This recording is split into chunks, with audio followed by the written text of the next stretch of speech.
Dalam HUT RI ke-80, PLN UIP Sulawesi terus memberikan yang terbaik bagi rakyat Indonesia. Salah satunya dengan menghadirkan PLTU Palu 3 yang memiliki peran strategis dalam menjaga pasokan listrik tetap andal dan stabil bagi masyarakat Sulawesi Tengah. Keberhasilan proyek ini adalah bukti komitmen PLN UIP Sulawesi yang senantiasa mengedepankan mutu untuk hasil yang optimal. Kini PLTU Palu 3 siap beroperasi secara penuh guna memperkuat sistem kelistrikan di wilayah Sulawesi Tengah. Pertama kalinya sejak Indonesia merdeka, Morowali memiliki infrastruktur transmisi saluran udara tegangan tinggi atau SUTT 150 kV. Kini, Morowali akan terlepas dari ketergantungan pada pembangkit diesel dan digantikan dengan energi yang lebih bersih. Memasuki tahap energize pada SUTT Kolodedale Bungku ini seakan menjadi awal kehidupan baru bagi masyarakat Morowali. Pembangunan infrastruktur ini menunjukkan aksi nyata PLN yang terus berupaya menghadirkan energi listrik yang merata dan berkelanjutan. Dalam HUT RI ke-80, PLN UIP Sulawesi terus menunjukkan komitmennya dalam memberikan pasokan listrik yang semakin andal di Sulawesi dengan menghadirkan pembangkit listrik yang lebih mutakhir dan modern. Salah satunya PLTM Geluwu 40 MW yang telah beroperasi di tahun ini. Bukan hanya memenuhi kebutuhan listrik masyarakat, namun juga mendongkrak aspek perekonomian di wilayah Kabupaten Banggai. Semarak Kemerdekaan RI ke-80, PLN terus menjadi garda terdepan dalam mendorong swasembada energi dengan menghadirkan infrastruktur tenaga listrikan di Sulawesi. Hadirnya proyek infrastruktur PLN UIP Sulawesi ini menjadi simbol ketahanan energi di kawasan timur Indonesia dalam mendukung pertumbuhan ekonomi serta aktivitas masyarakat Sulawesi.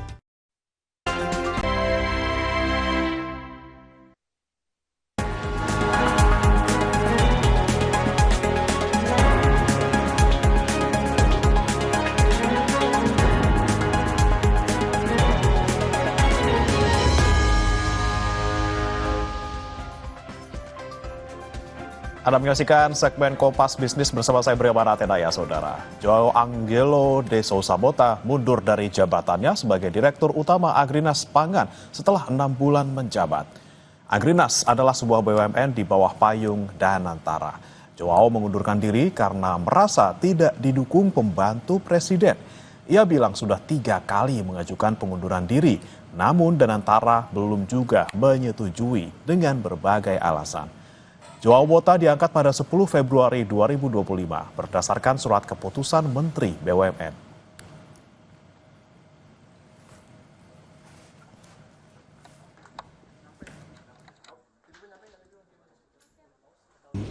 Terus terang saya merasa sangat malu dan merasa sangat bertanggung jawab.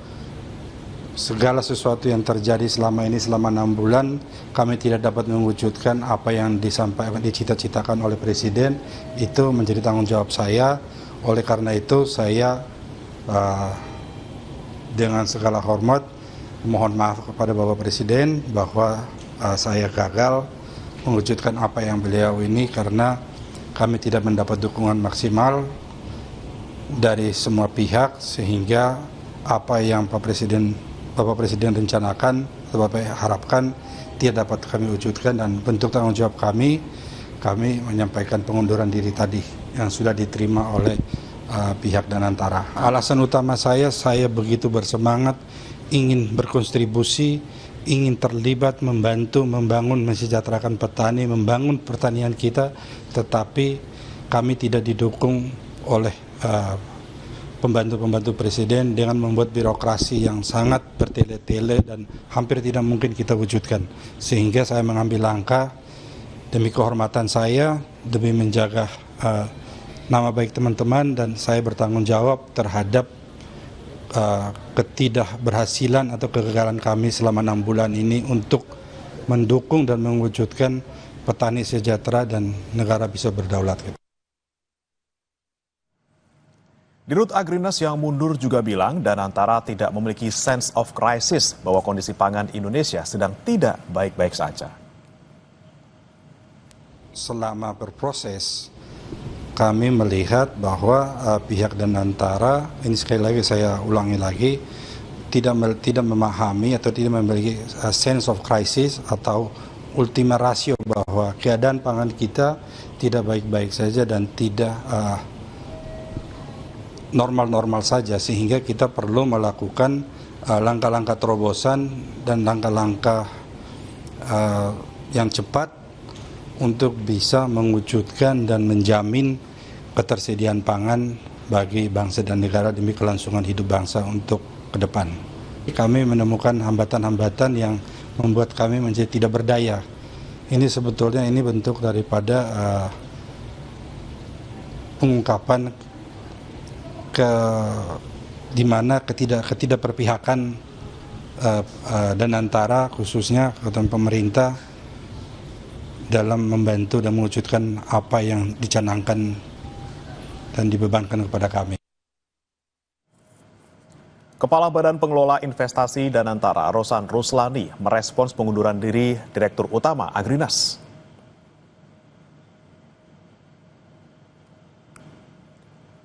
Roslan bilang, saudara, Danantara Indonesia menghormati keputusan pribadi Bapak Joao Angelo de Sousa Bota untuk mengundurkan diri dari jabatan Direktur Utama PT Agrinas Pangan Nusantara.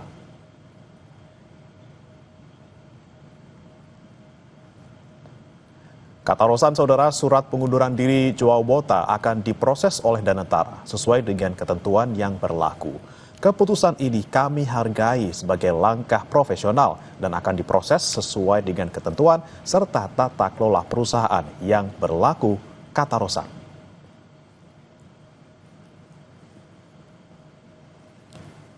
Berikutnya, saudara, Rosan juga bilang layanan kepada mitra dan juga pemangku kepentingan akan dilaksanakan seperti biasa. Proses transisi kepemimpinan akan dilakukan secara tertib, terukur, dan terencana untuk memastikan kelancaran program strategis serta kesinambungan arah dan tujuan perusahaan.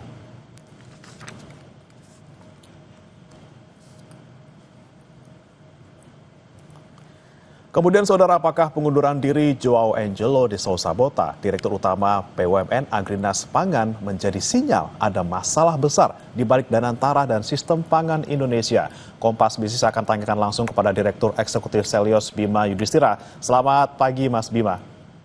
Selamat pagi. Ya, tadi kita simak bersama-sama pernyataan dari Dirut BUMN Agrinas Pangan Nusantara yang mundur gitu ya. Ada berbagai kalimat yang kemudian keluar dari mulut Joao terkait dengan Danantara. Apakah ini mungkin menjadi sinyal, Mas Bima, tata kelola Danantara ini belum rapi? Ya, ini saya pikir satu, saya mengapresiasi ya mundurnya Direktur Utama dari Agrinas. Setelah 6 bulan dan beberapa kali mengajukan pengunduran diri, ini merupakan hal yang cukup langka di Indonesia. Ada direktur BUMN baru ditunjuk kemudian mengundurkan diri, dan alasan-alasannya ini bukan terkait dengan alasan moral, tapi alasan yang sangat profesional. Jadi ada alasan, salah satunya menyebut beberapa kali soal Danantara, itu memperrumit, mempersulit birokrasi. Sehingga pengambilan keputusan, misalnya Agrinas kan mengerjakan food estate, itu luasnya 425.000 ya, dan akan diperluas lagi di beberapa daerah. Jadi kalau food estate ini adalah program prioritasnya Presiden, dan penunjukan dirut dari Agrinas ini juga atas restu Presiden langsung, justru kehadiran Danantara mempersulit itu. Sehingga birokrasinya Agrinas ke Kementerian Teknis, misalnya Kementerian Pertanian dia koordinasi, kemudian ke Kementerian BUMN, tapi juga harus ke Danantara.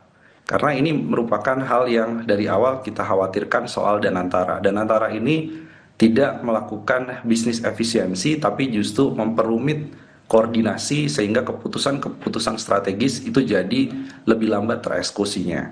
Itu merupakan hal yang menjadi pukulan pertama saya kira dari Danantara. Kedua adalah pendanaan dari Danantara kepada Agrinas.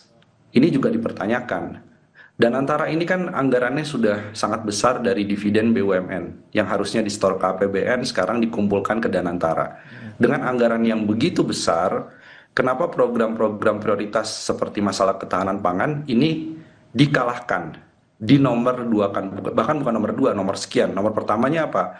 Melakukan konsolidasi Garuda dulu, memberikan pinjaman untuk restrukturisasi utang Garuda. Kemudian kereta cepat Jakarta-Bandung. Ini kan harusnya yang ke depan yang dilihat. Jadi jangan hanya memikirkan BUMN ataupun operasional yang sedang bermasalah, tapi yang ke depan ini loh, misalnya soal Agrinas dan ketahanan pangan. Ini harusnya menjadi salah satu prioritas listnya dari Danantara. Jadi Danantara ini terlalu sibuk untuk melakukan restrukturisasi dan konsolidasi dari BUMN, tapi tidak melihat ke depan. Padahal diharapkan Danantara ini berbeda dari Kementerian BUMN, dia lebih looking forward, lebih melihat ke depan potensi-potensi ekonomi apa. Dan Pak Prabowo paling tidak punya dua lah. Satu adalah ketahanan pangan, yang kedua adalah ketahanan energi, dan Agrinas salah satunya. Jadi Pak Joyo ini melihat bahwa Danantara nggak serius mensupport. Jadi kalau dananya nggak disupport, mau apa? Apa yang bisa dilakukan? Yang mending mundurkan begitu ya. Kemudian juga Kementerian Keuangan saya kira juga punya andil. Karena ada pembahasan soal PMN 8 triliun ke Agrinas yang sekarang pembahasannya masih di DPR. Jadi dari Kementerian Keuangan dan Danantara ini dua pihak yang saya kira paling bertanggung jawab sehingga di Rut Agrinasnya mundur. Oke, oke. Dan ini apakah juga kemudian mendukung pernyataan dari Pak Joao bahwa Danantara dibilang tidak punya sense of crisis nih saat kondisi pangan kita lagi tidak baik-baik saja. Apakah ada bukti lainnya nih Mas yang mendukung kira-kira pernyataan Pak Dirut Agrinas ini? Iya, jadi Danantara ini sepertinya sedang salah fokus atau kehilangan fokus. Mana yang harusnya didorong prioritas, mana yang kemudian bisa di prioritas akhir.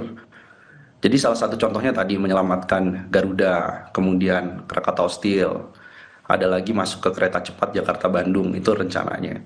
Jadi kalau dilihat dari beberapa list prioritas, sebenarnya yang harusnya masuk list prioritas pertama itu adalah masalah ketahanan pangan. Itulah akan mencerminkan Danantara punya sense of crisis bahwa sektor pangan ini penting, dan Prabowo kan berkali-kali bahwa ini ada surplus produksi beras dan lain-lain. Infrastruktur berasnya juga harus didukung, pergudangan, bulog dan lain-lain. Artinya ekosistem masalah pangan ini harusnya menjadi fokus utama Danantara. Kalau Danantara fokusnya berbelok arah, dan ini dengan alasan uji kelayakan dan lain-lain, ini saya kira juga akan bertentangan dengan visi besar dari Presiden Prabowo, dan ini harusnya menjadi catatan. Kenapa? Saya bilang begini karena Dirut Agrinas ini bukan orang sembarangan. Ini adalah orang yang sangat dekat dengan Pak Prabowo dan punya track record panjang di sektor pertanian pangan. Bahkan sebelum Pak Prabowo menjadi presiden sekarang. Jadi kalau orang ring satunya Pak Prabowo itu sudah komplain secara langsung terbuka bahkan soal Danantara, saya kira ini masalah yang cukup serius bahwa program utama ketahanan pangan tidak mendapatkan support dari Danantara. Nah, ini dia nih Mas Bima yang dibilang sama Pak Joao juga, dia berkali-kali ini sangat belak-belakan ngomong gitu ya, tidak mendapatkan dukungan dari pembantu presiden. Nah ini apa artinya memang kalau soal ketahanan pangan ini tuh cuma cita-cita Pak Presiden aja, tapi bukan cita-cita dari eksekutif di bawah presiden. Ya itu betul sekali, betul. Itu kalau dilihat ya antara glorifikasi dan juga narasi besar dari Pak Presiden Prabowo soal ketahanan pangan, itu dengan spesifikasi teknis di lapangan, kita bisa lihatlah apa yang terjadi dengan berbagai proyek food estate. Itu food estate banyak yang bisa dikatakan tidak berhasil, memikirkan anggaran atau menggunakan anggaran dalam jumlah yang cukup besar, petani juga tidak terlalu banyak dilibatkan. Jadi artinya antara ide cita-cita ketahanan pangan itu dengan yang ada di realita di lapangan dalam eksekusi program itu bagi bumi dan langit. Dan ini yang tercermin langsung. Kalau misalkan yang bicara adalah kita ya sebagai masyarakat ya ataupun sebagai akademisi kan, mungkin akan dibilang bias dari sisi tidak mengetahui secara teknis di lapangan dan lain-lain. Tapi ini yang bicara adalah mantan dirut dari Agrinas yang dipilih oleh presiden, sehingga bobot kritiknya bahwa ada sense of crisis yang hilang, teknis lapangan yang kemudian tidak dipahami bahkan oleh Danantara, ini saya kira masalah yang cukup serius, dan kita khawatir bahwa pangan yang dipersepsikan atau diklaim surplus dalam jangka pendek ini ke depan sudah menimbulkan berbagai permasalahan. Jadi masalah utama pangan apa sih? Masalahnya salah satunya adalah intensifikasi pertanian, regenerasi anak-anak muda biar betah di sektor pertanian, nggak pindah profesi. Kemudian sektor pertanian butuh pembiayaan yang lebih terjangkau. Nah ini bisa dilakukan sebenarnya dengan Agrinas, itu sebenarnya cita-citanya. Tapi kalau di lapangan tidak mendapatkan support, program tidak dieksekusi dengan baik, nanti akan mencoreng nama Pak Prabowo sendiri sebagai orang yang punya misi besar dalam kampanyenya, dalam berbagai pidatonya soal ketahanan pangan itu nomor satu. Oke, Mas Bima, ini kita bicara soal anggaran. Ini kan Pak Joao juga sempat bilang, sempat ada tuh tawaran memang 8 triliun untuk Agrinas gitu ya. Dan kemudian sebelumnya kan anggaran 8 triliun ini katanya memang dari Kemenkeu untuk 3 Agrinas yang ada. Tapi kemudian karena memang Agrinas ini di bawah Danantara, kemudian dananya ya dari Danantara seperti itu. Tapi kemudian sepertinya dipersulit gitu ya. Mereka harus ngirim laporan studi kelayakan sampai 4 kali. Bahkan belum cair-cair sampai sekarang. Ini berarti ada apa nih Mas? Emang dipersulit oleh Danantara atau memang dari misalnya Agrinasnya sendiri belum menyiapkan rencana yang matang seperti itu? Saya melihat bukan Agrinas tidak memiliki rencana yang matang, rencananya itu jelas. Bahwa kalau kita lihat ya dari awal, apa sih sebenarnya Agrinas dibentuk, kemudian tugasnya apa. Bahkan sebelum berdiri Agrinas, itu kan sudah diserahkan 425.000 lahan produktif yang diklaim lahan produktif food estate itu. Jadi artinya Agrinas tidak dengan modal yang kosong sama sekali. Soal lahannya, permasalahannya adalah soal pengoperasian lahannya, soal masalah produksi dari lahan itu butuh uang, butuh dana. Nah disinilah transisi dari Kementerian Keuangan karena asetnya sudah dipisahkan di BUMN ini di bawah Danantara. Ini menimbulkan banyak kebingungan. Tapi kebingungan itu satu hal, Mas. Ada masalah teknis, nah Danantara haruslah melakukan evaluasi soal tim feasibility studies atau uji kelayakannya. Kriterianya apa? Jadi bahkan kita dari publik saya nggak tahu kriteria dari Danantara itu milik proyek itu apa. 18 proyek yang disodorkan Kementerian SDM itu kriterianya apa?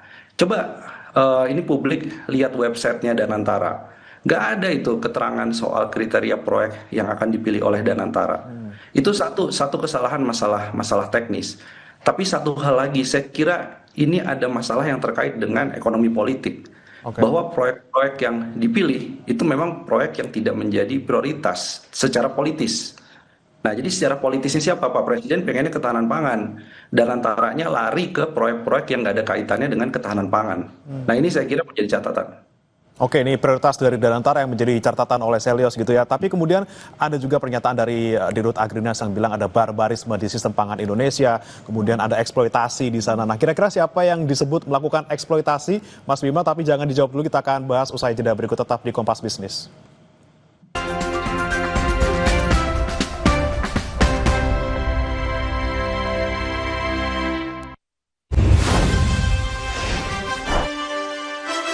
Istimewa di Hari Merdeka. Momen hikmat penurunan bendera pusaka. Ikuti dalam laporan khusus penurunan Sang Saka Merah Putih. Minggu 17 Agustus pukul 3:30 sore. Live di Kompas TV.